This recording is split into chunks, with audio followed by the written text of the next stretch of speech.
আসসালামু আলাইকুম, শুভ সন্ধ্যা। কেমন আছেন আপনারা সবাই? হ্যাংলা হেসেলে আপনাদের স্বাগতম। মুড়ি মাখা কেনা পছন্দ করে, আজকে আমি ঝটপট মুড়ি মাখা বানাবো, তাই আপনাদের সাথে শেয়ার করলাম। এখানে আমি নিয়ে নিয়েছি মুড়ি,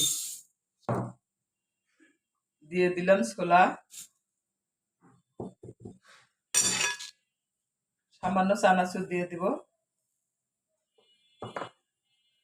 এখানে আমি নিয়েছি শসা, পেঁয়াজ কুচি, ধনিয়া পাতা, কাঁচামরিচ, লেবুর খোসা, লেবুর রস দেব।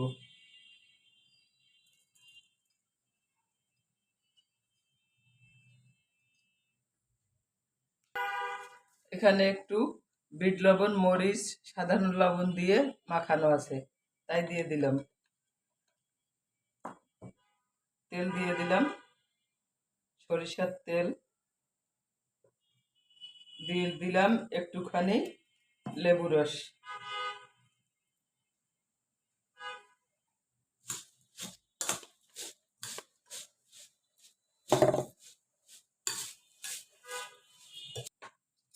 আমার হয়ে গেল ঝটপট মুড়ি মাখা। যদি কারো পছন্দ হয়ে থাকে, কেউ মুড়ি মাখা পছন্দ করেন, অবশ্যই বাসায় ট্রাই করবেন। সবাই ভালো থাকেন, সুস্থ থাকেন। আল্লাহ হাফেজ। আসসালামু আলাইকুম।